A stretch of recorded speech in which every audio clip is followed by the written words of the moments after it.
السلام علیکم، welcome to حقیقت نامہ۔ میرا نام سید سعد شاہ ہے۔ سب لوگ خاموش تھے۔ یکا یک پہلی بار فادر شنڈور کی نظر برطانوی باشندوں پر پڑی۔ اس نے بھرپور نظروں سے چاروں سیاحوں کا جائزہ لیا اور آہستہ سے احتراماً ڈیانا کی تعظیم کے لیے جھکا۔ وہ جواباً مسکرائی اور سر کے اشارے سے اسے سلام کیا۔ فادر شنڈور نے ہیلن کو بھی تعظیم دی، لیکن وہ ٹس سے مس نہ ہوئی اور ٹکٹکی باندھے اس کی جانب دیکھتی رہی۔ چارلز نے حیرت سے راہب کی طرف دیکھا۔ وہ کہہ رہا تھا، زندگی میں سوائے دکھوں اور مصائب کے اور بھلا رکھا بھی کیا ہے؟ میں اسی لمحے جو بھی عیش و آرام گزر جائے اسے زندگی کا حاصل سمجھتا ہوں۔ آرام، عیش و عشرت، سیر و تفریح، یہ سب کچھ سکون دل اور قرار روح کے لیے اشد ضروری ہے۔ چارلز اب راہب کی باتوں میں دلچسپی لے رہا تھا۔ اس نے کہا، فادر، اگر میرا خیال غلط نہیں تو ایسا معلوم ہوتا ہے کہ آپ کی زندگی میں گہما گہبیوں سے بڑی رغبت ہے۔ فادر شنڈور نے کہا، زندگی قدرت کا بیش قیمت عطیہ ہے میرے بچے، اور اس کے علاوہ بھلا کیا دھرا ہے زندگی میں سکون اور عیش بے حد ضروری ہے۔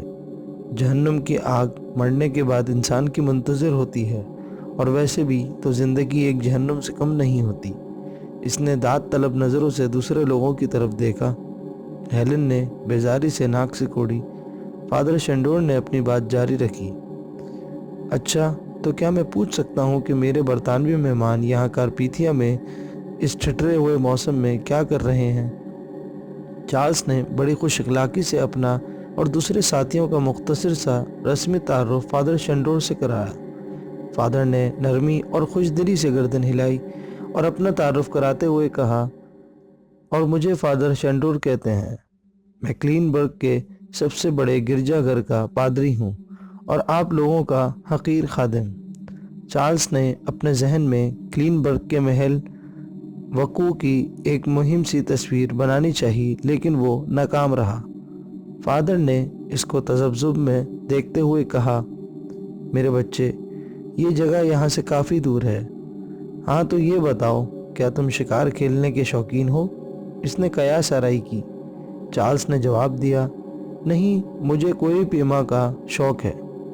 ویسے بھی مجھے سیاحت، قدرتی مناظر سے لطف اندوز ہونے سے جنون کی حد تک عشق ہے۔ خوب، بہت خوب۔ فادر شنڈور مسکرایا۔ اس کی صحت قابل رشک تھی۔ پھر اس نے کہا، مجھے اپنے ساتھیوں سے یہی کہنا ہے کہ یہاں کے لوگوں کے بارے میں میری رائے کچھ زیادہ اچھی نہیں ہے۔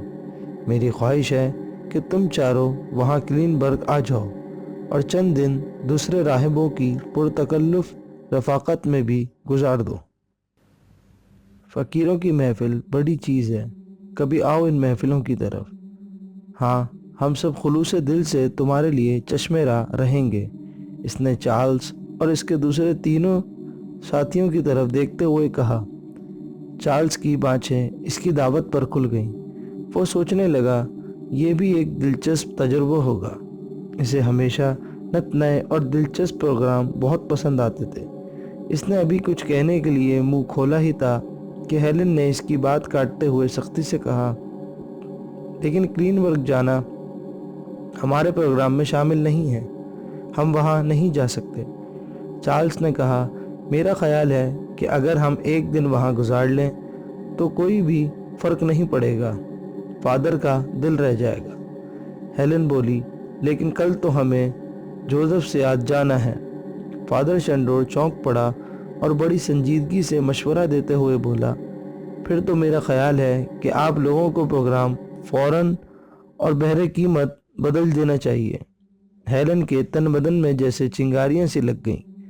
ہیلن نے بھی اسی لمحے ہیلن کا ساتھ دینا مناسب سمجھا اور نرمی سے بولا، فادر، ہم سب آپ کے بے حد شکر گزار ہیں کہ آپ ہمیں کلین برگ آنے کی دعوت دے رہے ہیں، اور ہم سب آپ کے اس خلوص کے دل کی قدر کرتے ہیں، لیکن ہم نے یہاں آنے سے پہلے ہی اپنا پروگرام ترتیب دے لیا تھا۔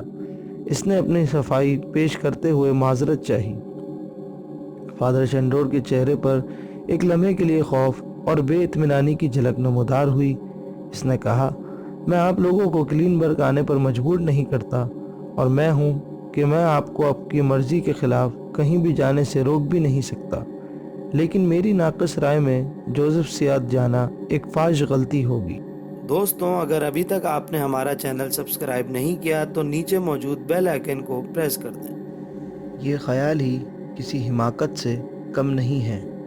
میں آپ کو یہ مشورہ دوں گا کہ آپ لوگ جوزف سیاد ہرگز نہ جائیں۔ فادر نے نرم لہجے میں انہیں تنبیہ کی۔ ڈیانا نے کہا، لیکن ہم نے تو سنا ہے کہ وہ بڑی خوبصورت جگہ ہے، وہ وہاں جانے کے لیے مصر تھی۔ اس نے کہا، ویسے بھی فادر، آپ فکر نہ کریں، ہم لوگ بہت تجربے کار کوہ پیما ہیں۔ کیا وہاں بہت خطرناک اور دشوار گزار چٹانیں اور راستے ہیں؟ چارلز نے پوچھا۔ فادر، کیا آپ اس علاقے کی مشکل سرزمین کی وجہ سے ہراساں ہیں؟ فادر شینڈور نے چارلز کی بات سن کر اس کے بڑے بھائی ایلن کی طرف دیکھتے ہوئے کہا، میں صرف یہ جانتا ہوں کہ جوزف سیاد سے دور رہنا ہی تم لوگوں کے حق میں بہتر ہوگا۔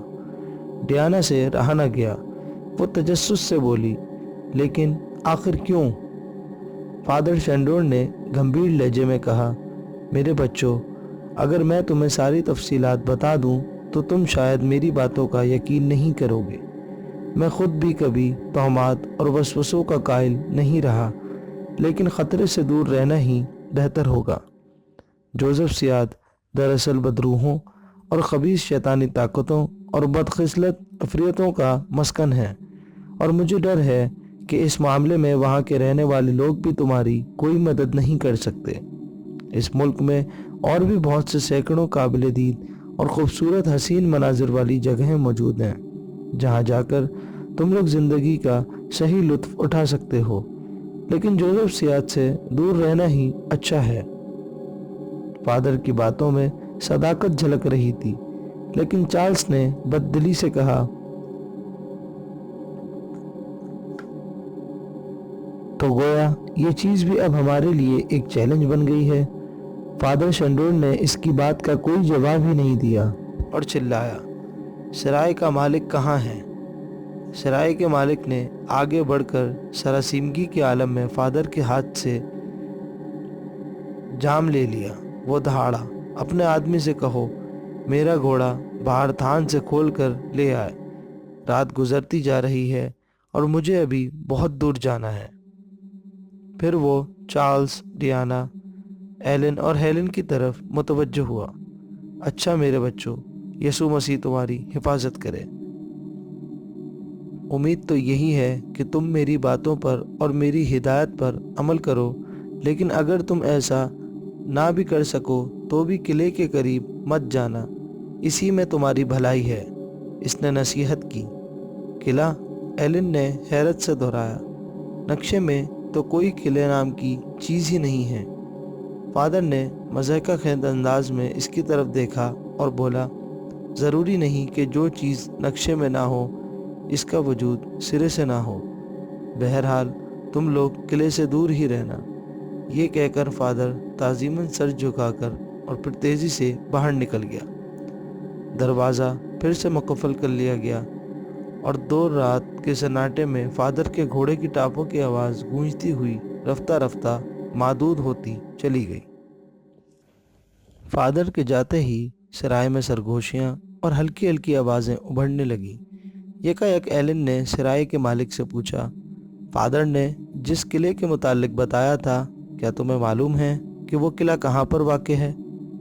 سرائے کے مالک نے پھٹی پھٹی آنکھوں سے ایلن کی طرف دیکھا۔ قلعہ؟ کیا قلعہ؟ جہاں تک میرے علم میں ہے مجھے کسی قلعے کا پتہ نہیں ہے۔ سرائے کے مالک نے بڑی بے اعتنائی اور سرد مہری سے جواب دیا۔ صاف ظاہر تھا کہ وہ کچھ چھپا رہا تھا اور جھوٹ بول رہا تھا۔ اس کے چہرے کا رنگ بدلا ہوا تھا، جو اس کے جھوٹ کی غمازی کر رہا تھا۔ ڈیانا نے چارلز سے کہا، ڈارلنگ، مجھے حیرت ہے کہ یہ کمبخت آخر اتنا خوفزدہ کیوں ہے؟